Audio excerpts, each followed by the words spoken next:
Hi, everybody. Welcome back. For those of you who've been following along, for those of you who have been following along, this is about the time I start to apologize for our repetitive intro. But I thank you for your patience as we run through some introductions and set some sort of just important context. For those of you who don't know me, my name is Haley, and I work with the Columbia Mountains Institute of Applied Ecology, or CMI for short. And I'm joined here today with Marcy Marr and Kendall Benish from the Kootenay Conservation Program, or KCP for short. So CMI and KCP have joined forces again for this series of our CRUD Talks, the Columbia Region Ecological Discussions, and KCP's Winter Webinar Series. It's our KCP's 10th season and CMI's 8th season of CRUD Talks. But before we really get started, I'd like to just pause for a second and acknowledge that the region in which both of our organizations work is the unceded homeland of the Sinixt, the Shickwapam, the Tanaha, and the Syilx Okanagan peoples, who have stewarded and cared for this land, water, and living things since time immemorial. So as we have been doing, I invite you to open your chat and introduce yourself. Let us know who you are, perhaps who you are working with if you feel like that's relevant, and also the Indigenous territories that you're zooming in from today. And as you do that, I'll continue to introduce the series. So this season of webinars explores the theme of wildlife corridors and ecological connectivity. We're welcoming 8 speakers who will discuss this theme from different perspectives to provide what is a wide view to inform the conservation of connected and resilient landscapes across the Columbia Basin. This year's series is financially supported by the Columbia Basin Trust and also LGL Limited. Many thanks to both of those organizations for allowing us to offer this series free of charge. And most importantly, thanks to all of you who have been joining and following along. Today is our 6th webinar, and we'll be welcoming Rob Ament, Senior Conservationist at the Center for Large Landscapes Conservation. He will show us how different countries on 6 continents are all tackling the common issue of making roads more permeable and less lethal for wildlife.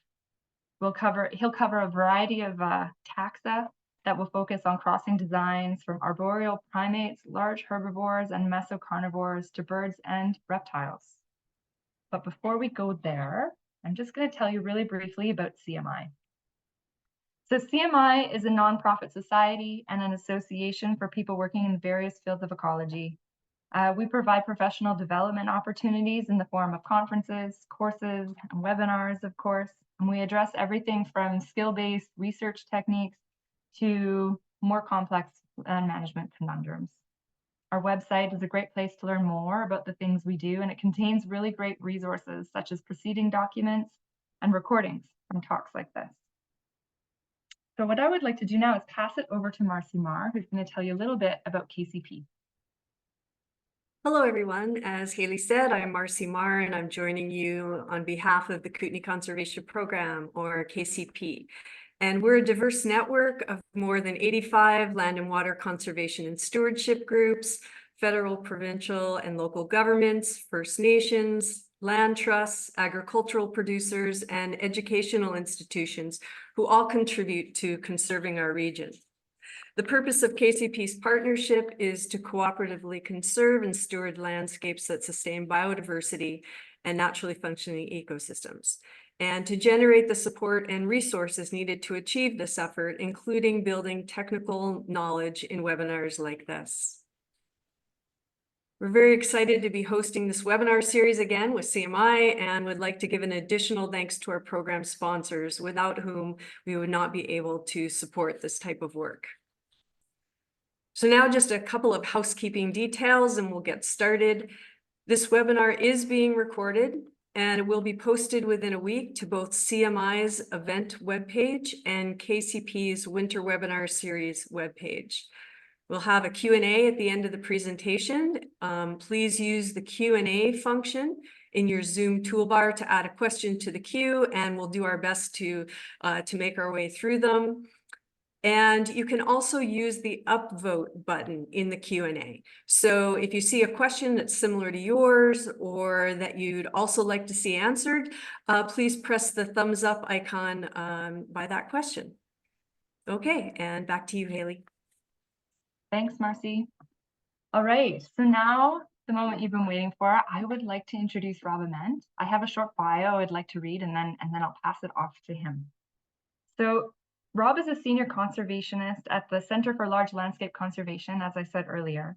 He's a member of the IUCN's Connectivity Conservation Specialist Group, and under its auspices, he is the co-chair of the Transport Working Group and its Asian Elephant Transport Working Group. He has been active in road ecology research, policy, and implementation for 25 years, both in North America and internationally. We're really lucky to have snagged some of Rob's time today. Rob, I'll pass it over to you. Thank you. I'll get my screen shared here. Hang on just a moment. There we go. Thank you, Haley. Thanks everyone for joining us today. And thank you for giving me an opportunity to talk a little bit more about international efforts. And I'll try to talk a bit about how Canada has influenced the world. And hopefully now you'll get a chance to see how the world may influence you in your future endeavors. So I will just move right through the presentation now. What we have is the world is filled with roads, over 33 million kilometers when you look at both paved and unpaved. So the issue is that not only do we have a lot of fragmented landscapes right now, but the future is going to increase even more. So since the turn of the century, we've added 12 million kilometers, and as you can see, 25 more are being projected. 90% of the development of these roads are in developing countries, where often intact landscapes are seeing their first roads and railways. While, as you know, in North America and Europe, we're pretty much adding more lanes to our existing infrastructure. And I will cover a little bit on rails as well as roads, and they too are being expanded greatly. And of course, the benefits are for economic development, and countries do want to invest in their infrastructure. So what we're trying to do is balance those needs for socioeconomic development with the protection of biodiversity and ecological connectivity. And this is where I always share with people around the world is why the case for wildlife crossings. When you look at their effectiveness in reducing, in this case, this came from a paper we did back in 2009 when I was at the Western Transportation Institute. Tony Clevenger from Canada, as well as Marcel Hauser from WTI, was the lead author. This came out of our national study here in the US. This has subsequently been updated in 2021, but a publication in a journal hasn't come out yet. But you can see that there are effective ways to reduce wildlife vehicle collisions, such as animal detection systems, fencing alone, or fencing with small gaps with animal detection systems. They get you in the 80 percentile, but they don't improve ecological connectivity. And often the animal detection systems only detect large animals, so you're not providing connectivity or reducing mortality for medium and smaller animals. And so thus, what is highly effective and what maintains or improves ecological connectivity? It's the underpasses and the overpasses with fencing. So that's why they are being promoted all across the globe, and most agencies are implementing such structures, and that's what I'll be presenting today. The other paper that's really important about the fencing that goes with the structures. This again was my colleague Marcel Hauser published it. And if you have the structures and leave them by themselves with no fences, the variability is quite high, from 0 to 94%. So sometimes they will be highly effective if it's the only place where animals can cross the road. But if not, they can go down to 0% effectiveness. And so that's why fencing, and not just short little guiding fences, but a longer fence, increases the effectiveness from around 50% back up to greater than 80%. So again, we always talk about crossing structures, but we also try to point out that it's always with fencing if you want to maintain effectiveness. And so this is now being established across the world. The very first group to focus on ecological connectivity at the IUCN was established just in 2016. And the president of my organization, the Center for Large Landscape Conservation, Gary Tabor, is the chair. And so as a result of being the chair of the IUCN's connectivity group, we provide its secretariat. Basically, we staff it for 1,200 members, all volunteers on all the continents. And there are many different specialist groups, but you can see we sort of sit under the the World Commission on Protected Areas. So we don't have a broad term of reference, but we have our working group for transportation is focused on ecological connectivity and to help managers of protected and conserved areas address linear infrastructure.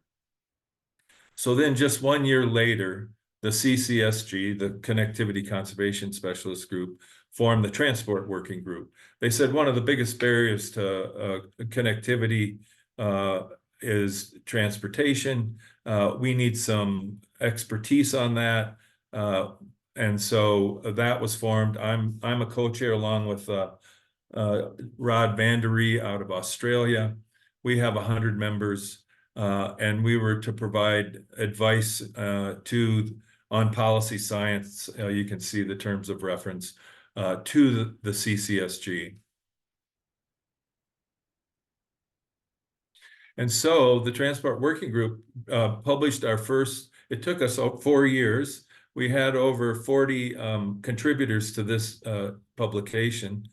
And of course, IUCN published it, and it just came out in last July. And we did our first webinar 2 days ago. So this is very timely, and we're starting to promote the results of the technical report. And we're quite pleased with the response we're getting across the world. And so we know that providing advice just globally often is not very context sensitive. So we are experimenting with 2 subgroups in our Transport Working Group. One is species specific, and that's the Asian elephant Transport Working Group. And one is sort of sub-regional, the Latin America, Caribbean Transport Working Group. They conduct their meetings primarily in Spanish and Portuguese. So we have these 2 groups, and they're continuing the work of the larger group.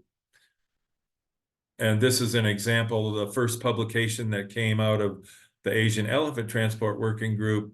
It was formed in 2019, and by 2021, we did an introduction, and in 2 weeks, our second publication, which is a handbook, which will actually have designs and recommendations of sizing and spacing, et cetera, for wildlife crossings for Asian elephants. So now I want to talk about, so that's the sort of international organization, and it's open for you to join. You can contact the Center for Large Landscape Conservation, and we can get you membership if you're interested in this more international effort.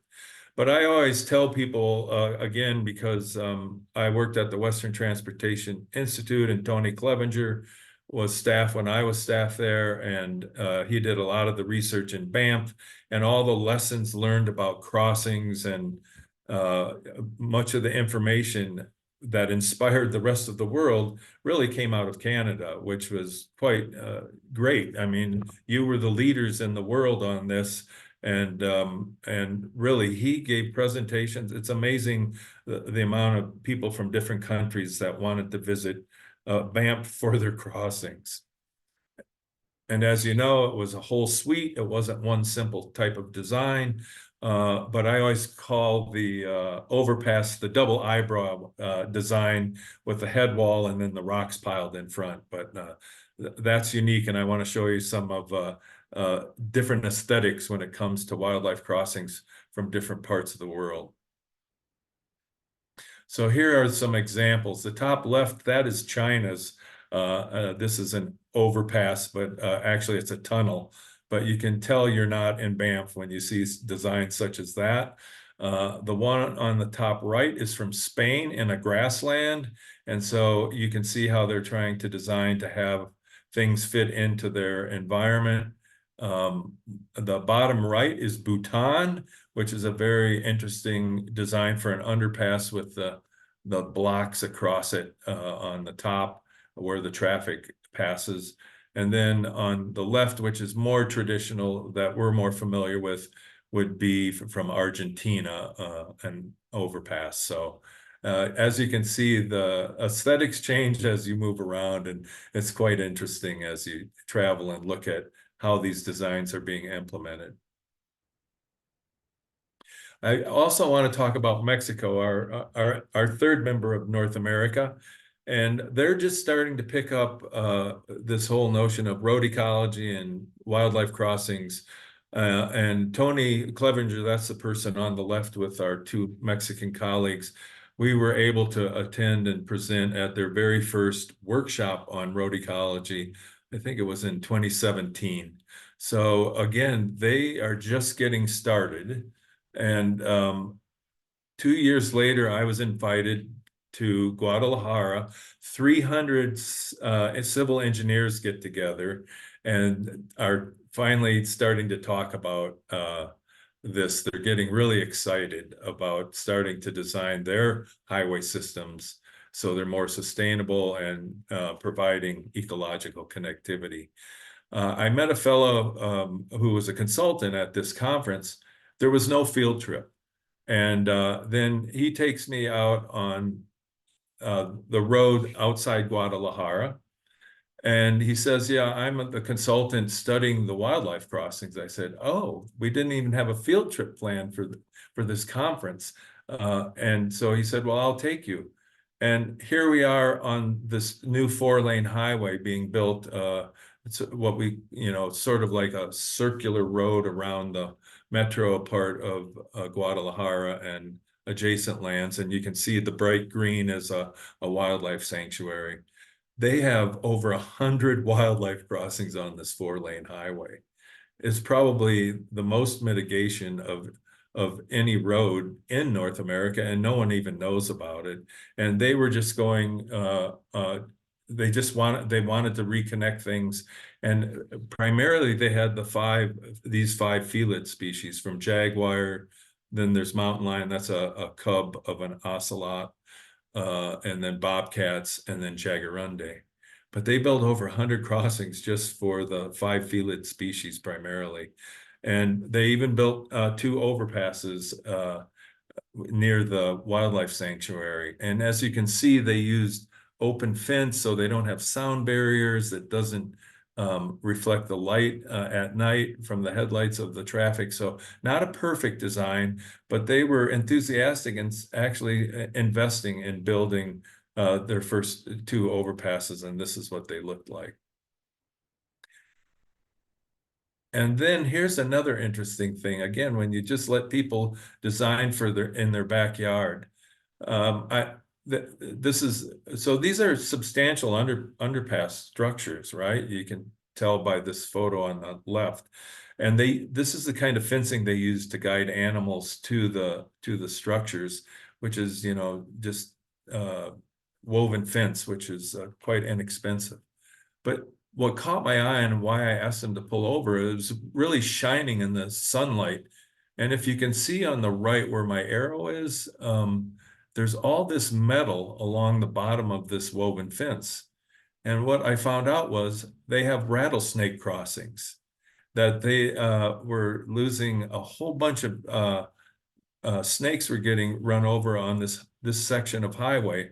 And so what they've done is attach stainless steel with a J cup on the top. So if snakes try to climb up and over, they hit the J and drop back down to the ground on the inside of the fence.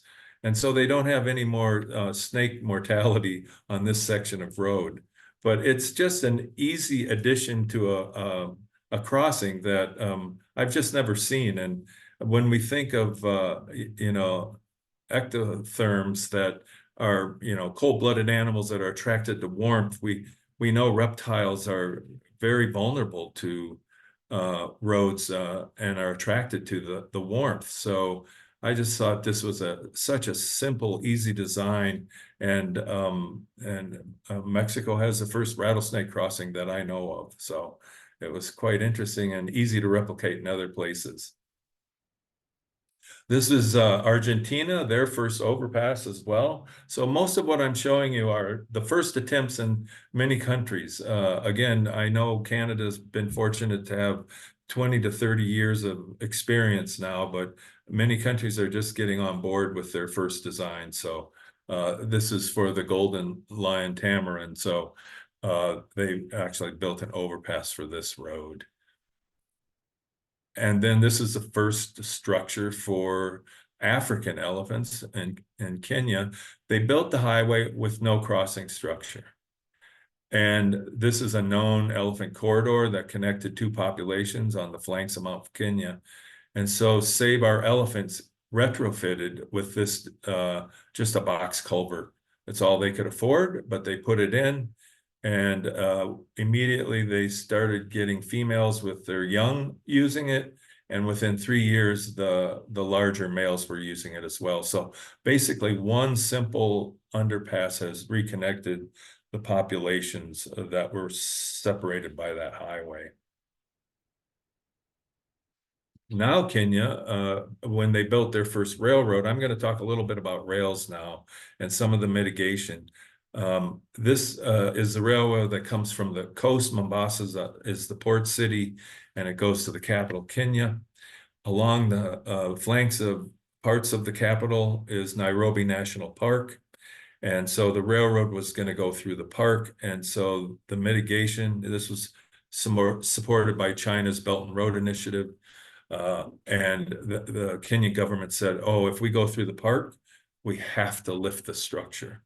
So they literally, it's not just a crossing here or there.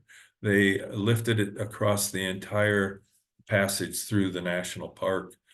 So you can imagine, again, the railway, for example, that's parallel to the Trans-Canadian Highway in Banff. If suddenly the Park Service said, well, we need to lift that all the way along through the entire park. And that's what, again, not a wealthy country like Kenya did for their wildlife to make sure that there was no impact or minimal impact by the rail.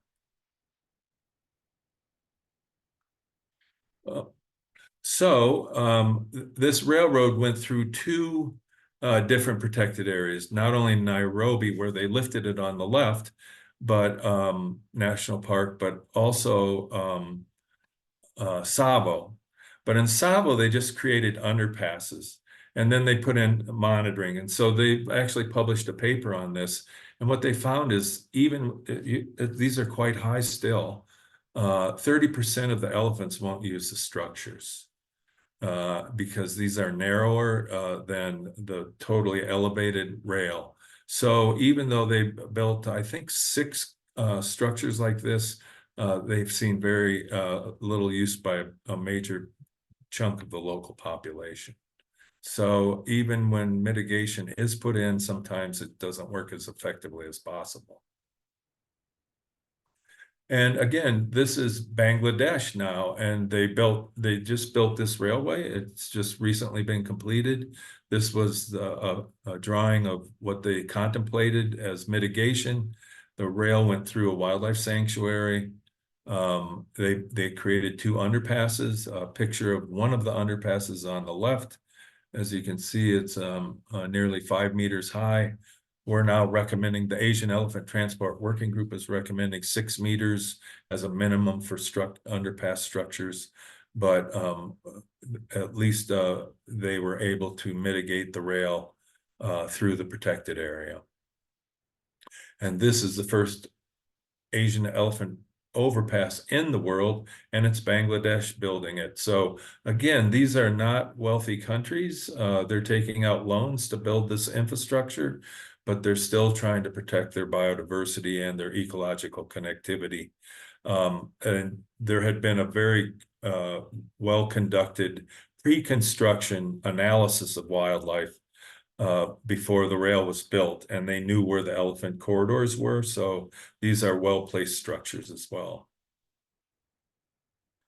Now I'm going to talk about going big. India is surprisingly becoming a world leader in wildlife crossings.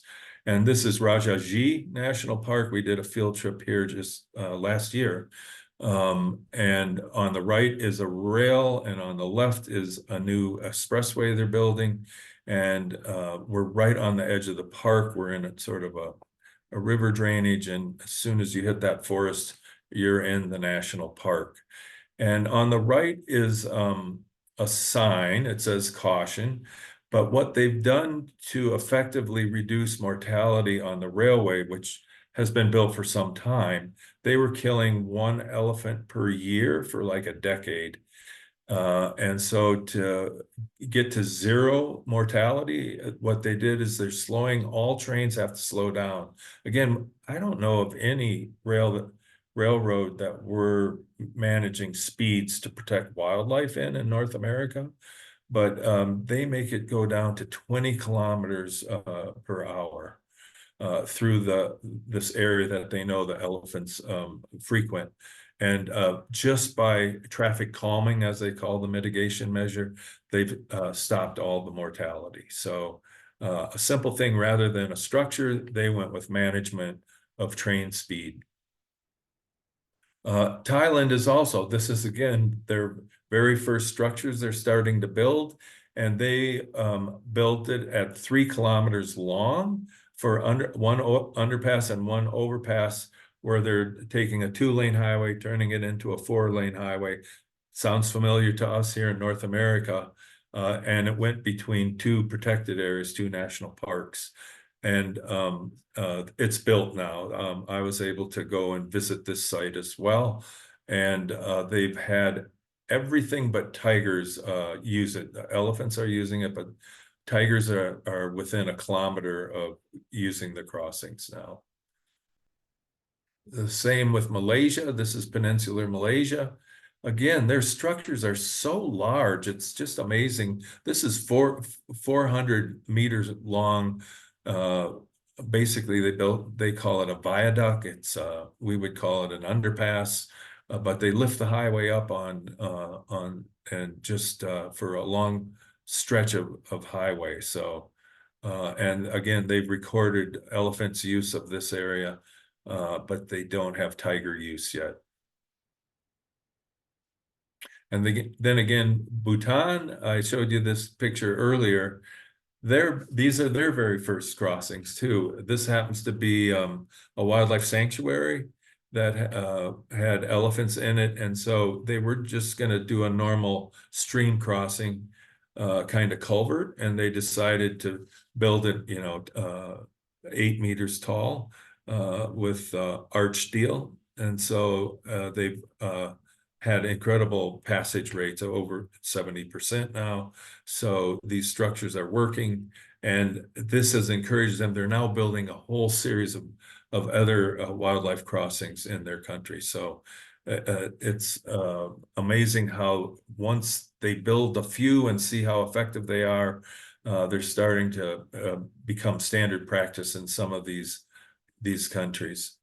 And this is Singapore, a relative urban area, but they had 2 parks on both sides of this expressway, and they retrofitted this overpass on it for relatively small animals, pangolins and civets. I believe that both are red listed on IUCN red list, so they're endangered. But as you can see on the right, they built a fence all the way across the structure. And so I asked them about that. I said, well, it seems to be counterproductive to why you build an overpass. And they said, oh, there's feral pigs on one side of this road, and so we don't want them to get into the wildlife sanctuary on the other side of the road. And both the civets and the pangolins can get up and over the fence. So anyhow, I thought that was sort of interesting. But again, quite a large structure for such medium-sized animals. And now China's getting into some of their first structures in their country as well. And this is the first wildlife overpass. Again, a little bit different than anywhere else. It's a really flat and wide, broad structure, and it's still under construction, but it's on on a new expressway. But they have built underpasses. This is in Yunnan province, where again they have the Asian elephant, and so they have some underpasses. They elevated the highway and have a tunnel as well to leave the landscape undisturbed. So they've had some success. They've been monitoring this for quite a few years. This is probably the oldest structure, oldest mitigation measures. There's a series of them on this particular highway. And again, in India, when they build these structures, these underpasses, they're really building quite large, long structures. I always, in the US, we always argue over 40 meters versus 50 meters versus maybe if we're lucky to get a 60-meter wide overpass for the large animals. And these other countries are just building huge wildlife crossing structures for wildlife. It's just unbelievable. And I went to this is central India, where they have an excellent tiger population across this central India landscape. And we did the first it was a Global Tiger Forum was having its first infrastructure workshop. So we're really, and the field trip was out to their very first tiger crossing.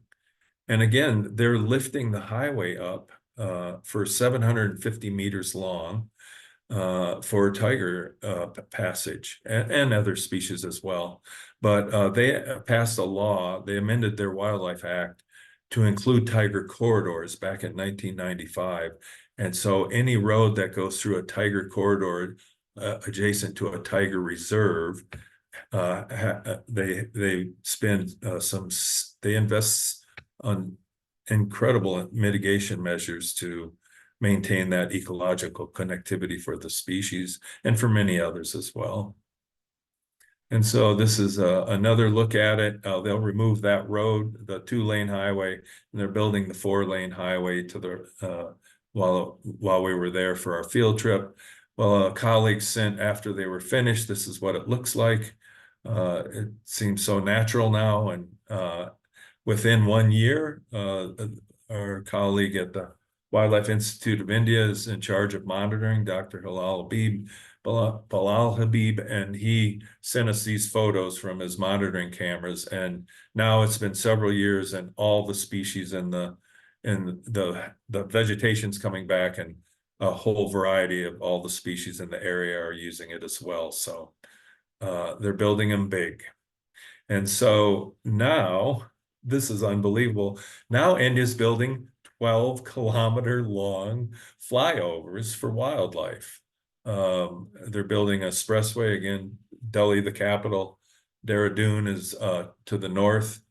And this happens to be a forest reserve adjacent to Rajaji National Park. And so they're just lifting the highway for 12 kilometers for wildlife movement under the new expressway. And I talked to an engineer, and I said, if you build a highway, four-lane highway on the ground versus this 4-lane highway in the air, what's the difference in cost? And they said 6 times. So they're willing to, invest that kind of uh, uh, costs to really build impressive structures that really will guarantee ecological connectivity, both functional and structural connectivity. And now we think 12-kilometer is long. This is another national park in Assam, India, and we met with the engineer there too. And he's going to put 35 kilometers of this new highway. We on the left, I should first explain, Roads is a smartphone app to collect roadkill and live crossings. And we gave that and set up a local NGO to collect data for a year. Then we did a spatial analysis of the hotspots. We thought, and then we met with the state engineer that was the project manager. And as you can see, the top one is the dead animals, where it's statistically higher than the other parts of the road. And you can see that if you were to just focus on roadkill, you would build your structures in panel A. But if you looked at live crossings where it goes, remember, it's going from a 2-lane to a 4-lane highway. We didn't know they were going to elevate it when we were collecting the data. They would be different locations that would need to be mitigated.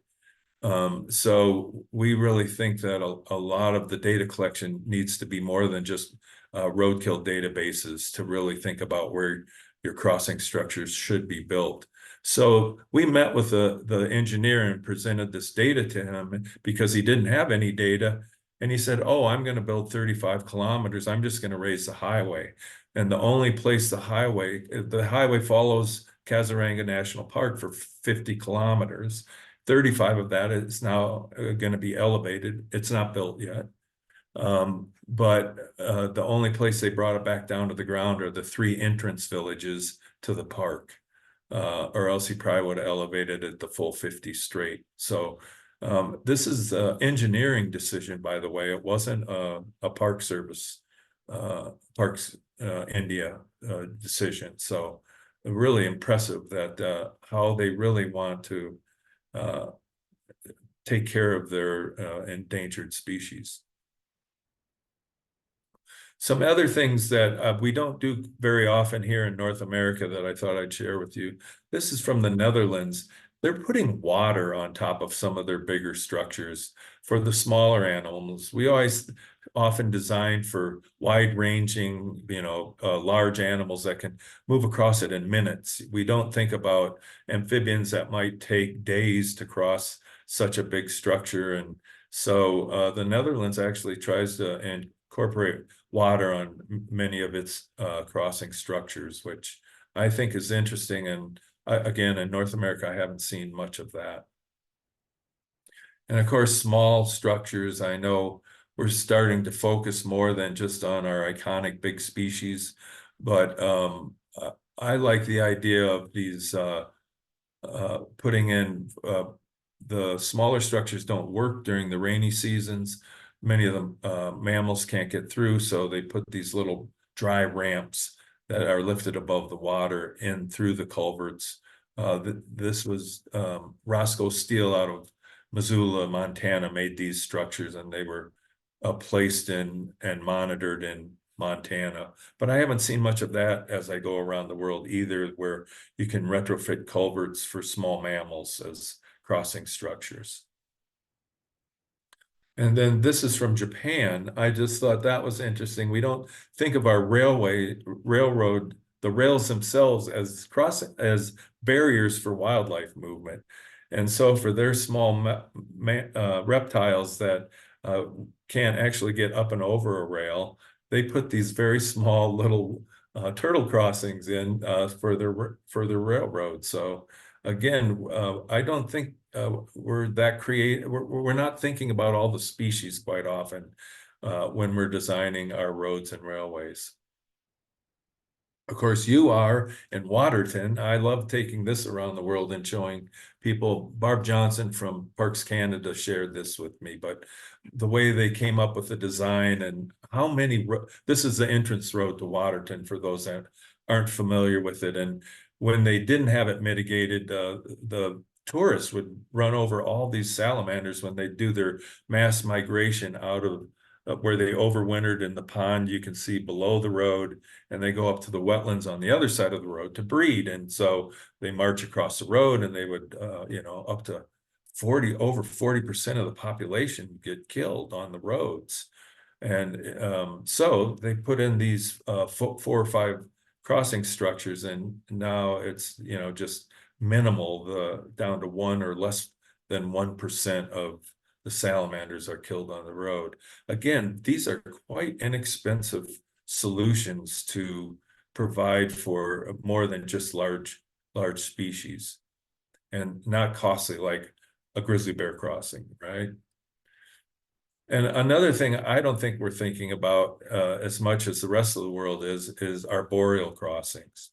And this was, again, when I was at the Western Transportation Institute, we supported a grad student, and he was looking at northern flying squirrels because in Washington, they're north on the west slopes, the owl was it's the primary base for the owl. So they wanted to see about the openings created by Interstate 90.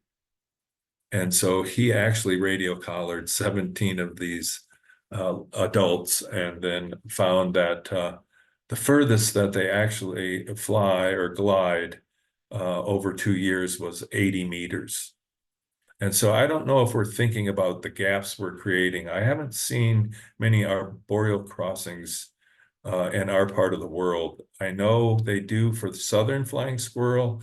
North Carolina has built crossing structures for them, but here in the West, and I just don't see much attention being paid to what species are in the forest and which ones may need support for crossing these big forest gaps that are continuous, for long areas. So, and he did do a genetic study as well and found there was still mixing. What he did find is the most popular place where they crossed I-90, there was a median with a little vestige of forest left.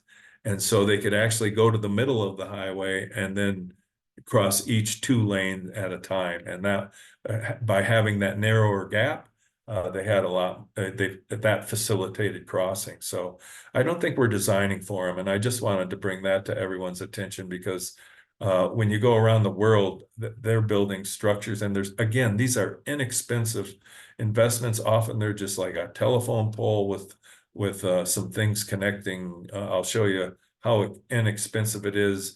This is in peninsular Malaysia, Disney Fund, sorry, but the photo is for their funders, the Disney Conservation Fund supported the building of these structures. But all it is a cable with an old fire hose wrapped around it. And again, they have cameras set up, and many different primate species, all the primate species that are present in adjacent forests were using it. So didn't cost much, but solved that whole fragmented forest problem created by the highway. And this is another example of a very simple solution. So this was built by the British in Assam, India, back in the 1800s. And it's within this is a Hulak gibbon, the Hulak gibbon species. And this wildlife sanctuary is set up for them. But they had never crossed the railway since the 1800s. The populations had been separated. So a local conservation group, actually started twisting they'd climb the trees and start twisting the foliage together. And after a decade, the trees grew together, and they actually, because again, they have monitoring, they tried to build a structure, and it didn't work. The Hulak wouldn't use it. But when they rewove the forest canopy back together, now Hulaks cousins have finally met each other basically after 100 years. So it's a very inexpensive solution, but it is thinking about what's living in our canopies and what their needs are. And again, just some staff time is all it took to reconnect these populations. Now I want to talk just about not crossings themselves, but maybe this is some new ideas that are being generated for crossing policy that supports the construction of wildlife crossings in important places. And we did a study or a report for what's called the NCHRP, the National Cooperative Highway Research Program. And they wanted to know about wildlife crossings and the potential to bank them like we do wetlands, right? Wetland banking, where you create artificial wetlands, and then when you harm other ones, you have to provide twice as much wetland for the wetland that you harm. And so in the United States, it's called wetland banking because a private entity actually does that. And so we were asked to look at the idea of mitigation banking. And the point of this is, could we start building our crossings where they're needed most now, even if there isn't a highway project or a railway project, and bank that for when another project may be harming connectivity. So it's actually mitigation banking of wildlife crossings. And so we did this report. And one of the pilot or case studies in the report is California. And most people don't know this. I gave this presentation recently, and even in the US, it's not very well known. But they actually passed an act that does allow mitigation banking in California. So it's not a federal law, it's a state law. And I'm sure in Canada, you could do provincial laws, which are quite, because of the control of the roads, is authority for the roads is primarily provincial. And California did it and passed this law, and they actually built this crossing and banked it. So there's no highway project here, but it was an important place. They knew they needed a wildlife crossing sooner than later. So they built it here, and they're now banking those credits for another highway project in the future. So I thought that was an interesting thing that might be possible and replicable anywhere in other locations. The other thing is materials. You know how slow some of these structures are when they're built out of steel and concrete and in place. Sometimes 6 months, sometimes a year to build some of the bigger structures. They have to move traffic back and forth across the lanes, etc. And I was in a field trip in the Netherlands, and they're relying on what they call fiber reinforced polymer. Basically, it's glass strands wrapped in a polymer. And so the gray in this photo on the big photo, that's not concrete, that's FRP. And it's so light that it's modular. So that was brought in. They said the structure over the highway only took less than 1 working day. They first built the landing structures, and that didn't disturb traffic at all. They didn't have to stop or move traffic, in other words. But and then they could just come in on the back of a truck because it's so light and drop the structure in place. The second wildlife crossing that's ever been built with FRP is on the bottom left. And they did that in across a canal for wildlife. So, you know, this is, we always think about, you know, climate change and how species might be moving and adapting to changing environments. But we don't think about our structures as being adaptable in response to animal population movement. And when you think about it, this could easily be, again, with just regular construction equipment, you can move these in and out of the sites quite easy compared to concrete structure would be impossible.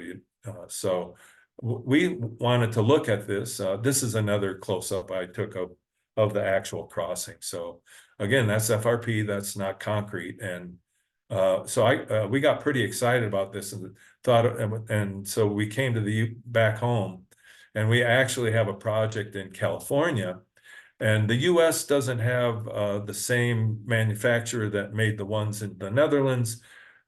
We worked with one that makes FRP tub girders, they're called.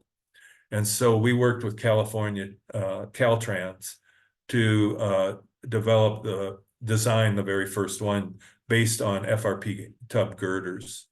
And you can see on the bottom, let me just quickly go over it. So you can see on this image on the bottom right, those are the tub girders that are the structural things.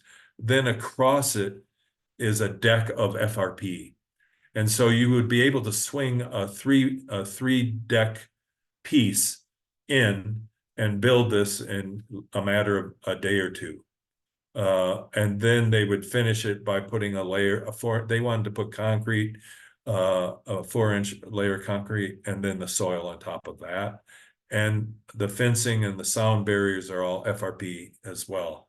So it would have been the first FRP, and we had the design, finished it, and they costed it out because it was so innovative. It cost twice as much as standard concrete, and they didn't have the budget for it. So it's possible here. We have FRP manufacturers. We looked into it. Canada has FRP manufacturers as well. And we should really be thinking about this modularity notion. It is possible now. In other words, the materials exist. Maybe we should have, that was a 3-lane highway in California. Maybe we should have started smaller and shorter. It had never been built that long before, so they didn't have any tests or to base decisions on, so it was too high of a risk for the engineers. But if we would have went smaller, they have proof of that. And this is an example of structures that have been built. This was in Maine. This is more FRP design. So each of these tubes, the structural tubes, are FRP tubes filled with concrete. So there is some concrete in this. And then the decking is FRP as well. And these go in 3 days. This was built for traffic. So this actually carries traffic in Maine right now. But it is an FRP structure. So we actually have different FRP materials that are available for wildlife crossings. And we had tried the tub girder. Maybe if we would have went to this style, because it's been tested with traffic for wildlife, it would have been more acceptable and less of a risk. But anyhow, I just wanted to point out, we need to start thinking about modularity for our structures. And also, we know that concrete and steel are pretty high carbon. And this FRP is actually, they're starting to work on using for the fibers, natural products like flax and things like that. So it'll be more natural in the long haul. So anyhow, we need to think about new materials. That's some ideas. Maybe Canada can beat the US to the punch and build the first FRP crossing. But the materials are out there for anyone that's inspired to move forward with it. So that's my talk, and I just wanted to sort of show you what Canada has inspired, and I hope now you're seeing what the world is doing, and there might inspire you to think about some new techniques or new ways to build crossings for species in Canada. Thank you. Wow.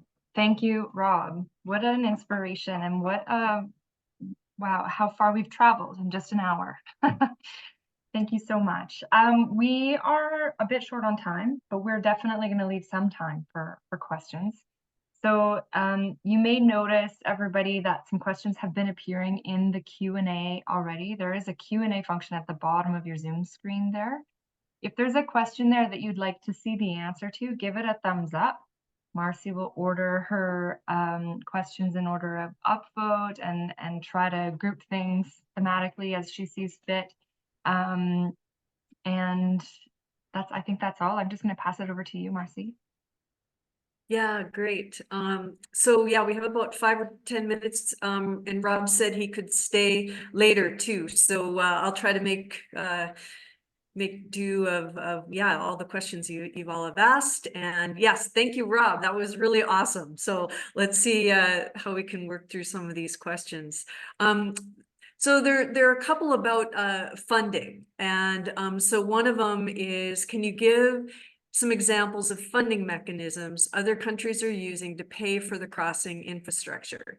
Some examples look like your projects where a road is already in place as opposed to being part of the cost of a new build. Right. So yeah, funding always comes up. And so I would say in general, developed countries like say India or Korea or Japan, they pay for their own highways just like Europe and the West does, North America, where but the developing countries get loans from what are called MDBs, multilateral development banks, the Asian Development Bank, Europe has one, the World Bank, et cetera. And so it actually increases the size of their loan. That's why it's so amazing that developing countries are building such big structures, because they're actually taking a loan out to pay for that. When it comes to like India, it's cultural. They are just building it to protect their biodiversity. They pay for it by themselves as the cost of building this expanding infrastructure.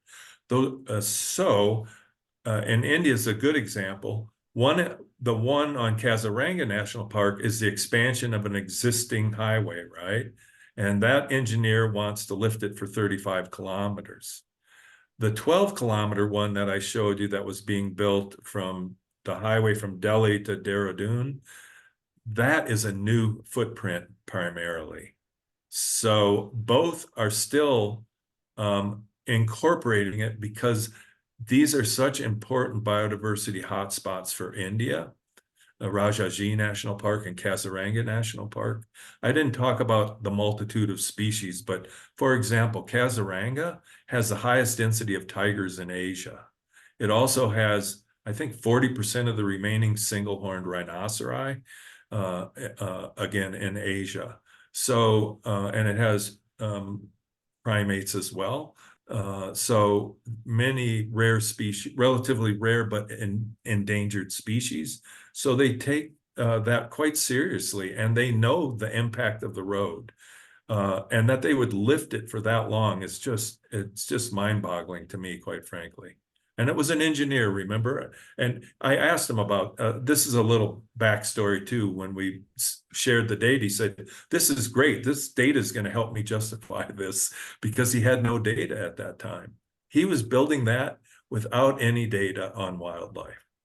But subsequently, the Wildlife Institute of India is now doing it's not built yet, right? So they've been working on it for two or 3 years now, since COVID. So it just amazes me on that. But developing countries is what the Kenya Railway, again, that was China that's building that, and they give a loan. And the thing about, you've probably heard of the Belt and Road Initiative, China, sort of foreign policy to help it build infrastructure. They don't require any green safeguards, environmental safeguards. They let the recipient of the BRI loan determine what to do. So it was actually, again, Kenya government saying it's going to be costly, it's our loan, but we have to elevate that railway, or the public wouldn't have accepted a brand new railway through Nairobi National Park. So again, it's a cultural, it's really social, cultural, and they're willing to do that. And there's no, sometimes like, our famous one in outside Los Angeles, the $80 million crossing on 10 lanes, most of that's private money. They got philanthropy to pay for that particular structure, most of that structure. So there's no philanthropy helping out in almost all the ones that I've been to that I showed you today. So Rob, a However, related question well, from what you just answered, a related question would be that I'm not hearing you saying that there are financial incentives, so tied to these loans. So is there any incentivizing? there's sometimes the banks, the multilateral development banks, have some safeguard requirements. For example, what they say is if you build a road or a rail with a loan from them through a protected area, then you have to have a net benefit, not a no net loss, right? So it's more, the mitigation becomes more expensive. So the incentive is it's going to cost you more if you harm some of the richest biodiversity protected areas, right? So that would be one type of I guess that'd be a negative incentive. Don't do it or it'll cost you more. But, and then you look at the US, our last infrastructure bill that we passed, we have a standalone pot of money, $350 million for a wildlife crossings program. And the beauty of those kind of separate monies is this: you don't have to wait for a highway project. Sometimes your most important areas, you need to address them sooner rather than later. And under that new program here in the US, states are free to submit requests for crossings outside of active highway projects. And I think that's important. Okay, here's another question. How can we respond to folks that say investing in wildlife crossings is too expensive, even when discussing, cheaper approaches, or not necessary because the animals that would use them are not endangered? Deer, elk, moose. What would you say? Yeah, that's the argument we hear, I've heard my entire career, right? And we probably will keep hearing about it. It's cost. It's always cost. And what I like to we've made the case here in the US, the cost benefit for wildlife mitigation, right? I'm sorry, for highway mitigation for wildlife. And that was the table I showed you that came out of that paper. And we could show that if the cost of doing nothing to having collisions with those large animals you talk that are common, like deer, elk, and moose, it actually costs more to society not to do anything, as all the injuries and damage to vehicles and emergency responses and all those costs that go into the collisions. To do nothing is quite costly, and to actually invest $1 million or $2 million for infrastructure lasts 75 years and ultimately does pay for itself over time. It's the initial cost, and it's always to the agency. That's the issue, right? It's the agency budget, even though all of society benefits from these, right? But if you start valuing what you're protecting, in other words, give a value to having grizzly bears on the landscape, and if they get hit, I told you we updated that. A grizzly bear, by the way, in the new report is like nearly $4 million. So anyhow, and we did wolves and all these in the new report. Marcel Hauser led that as well. So the point is, quite often it's just the cost of the mitigation that's being looked at, not the cost that savings by protecting things. The benefit, the cost of the benefits is not balanced with the cost of the mitigation. And so what we call cost benefit analyses, that's another thing we're trying to get as standard practice across different parts of the world. Now, the problem is the valuation of the animal, the different species, is not as common as what we have here in North America. Okay, thanks. So here's a question that's looking at habitat enhancement being paired with the crossing structure installations. So the question is, how important is the management of habitat quality adjacent to crossing approaches and the efficacy of crossing structures and the mitigation of potential concentration of predation at crossing structures? Well, predation is an easy answer. There have been 2 studies based on Banff, and it shows that it's not a prey. That's called the prey trap hypothesis was tested. And remember, each of the camera traps have a timer on the photos, so they know when the predator's there and when the prey are there. And anyhow, they published a couple papers, and so it's not a prey trap for the ungulates by, say, wolves in Banff. So that hasn't been a problem in other parts of the world either, is my understanding. So that's not a problem. What was I'm sorry, I lost track Yeah, of that's okay. So really looking also too at looking at the management of the habitat quality or enhancing the habitat or on either side and around these crossing structures. Yeah, so approaches are really important, right? Animals have to safely get to the crossing structures themselves. I got to tell you, in developing countries, often underpasses become places where people camp out, and and you have to have law enforcement basically, so it's left alone for the animals.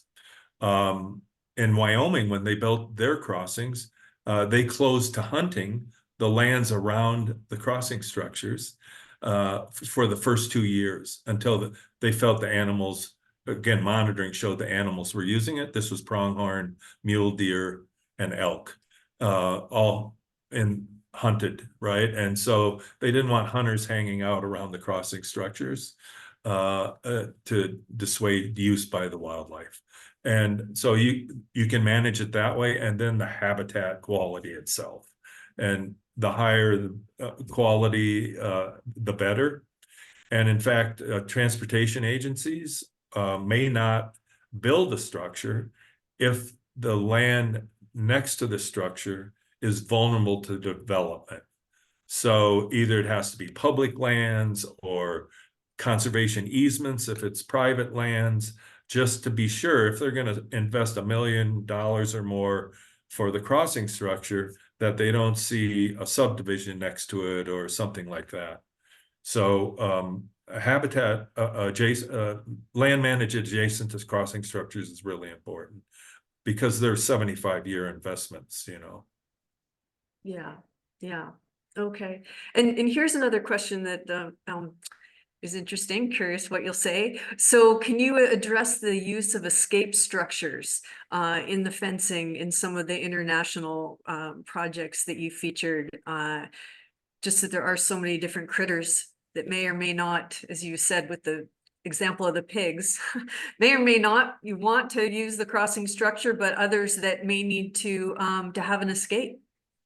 Right. So if they get caught on the highway side of the fencing, how do they safely get away from traffic and the road?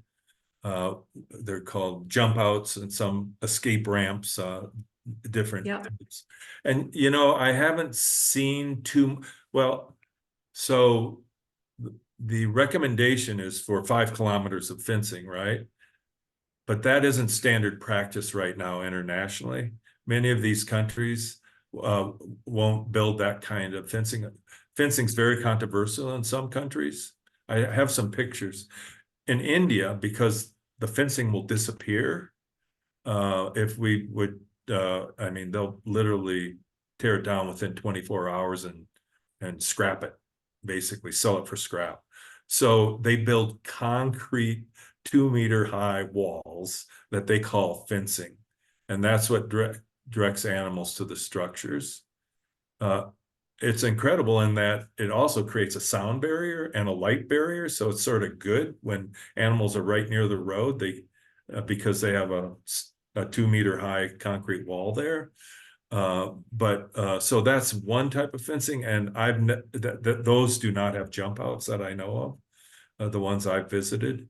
And so a couple things here. If you have the long fencing, you will need escape ramps, right? They'll be trapped for way too long of a distance. The shorter ones you might get away with no ramps.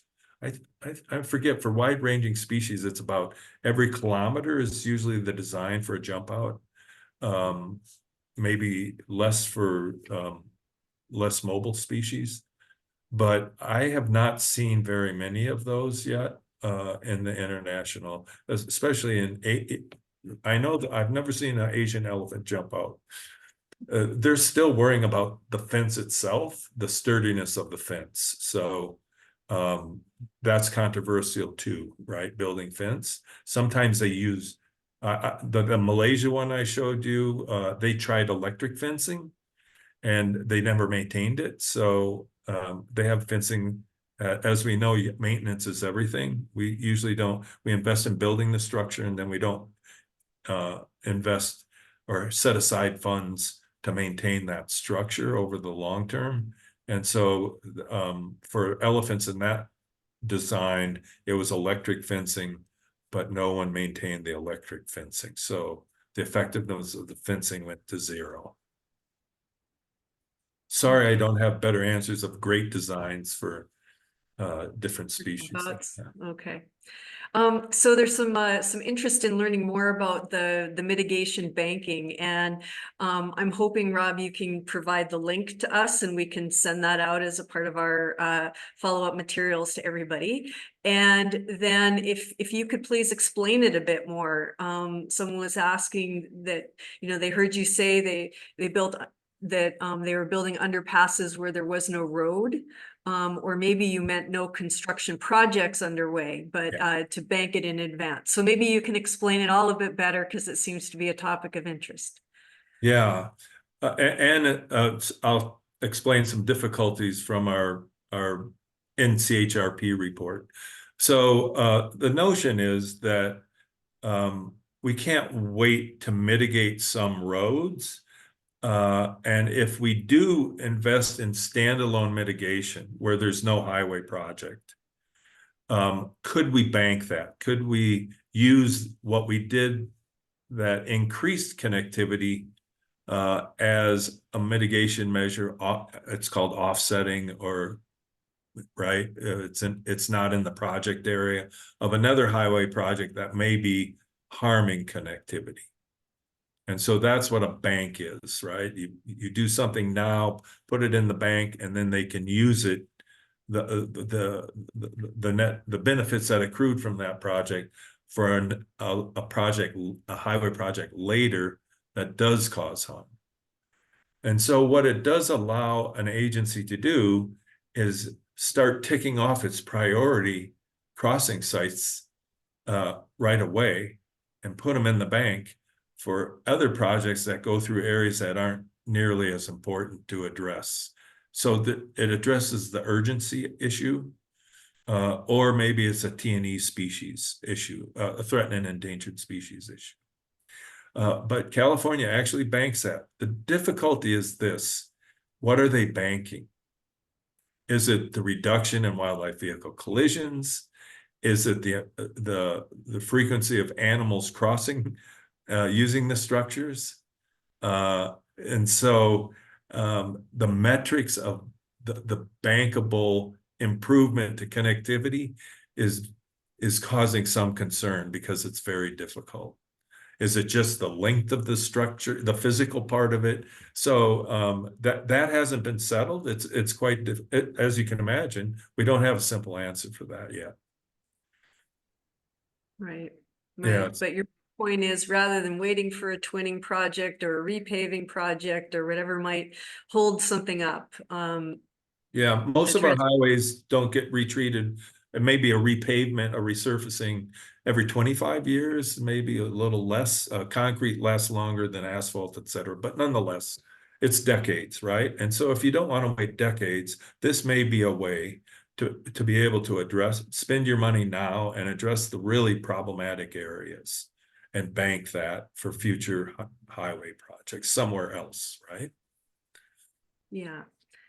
Well, I guess to respect everyone's time, Haley, I think there's a few questions in the Q&A.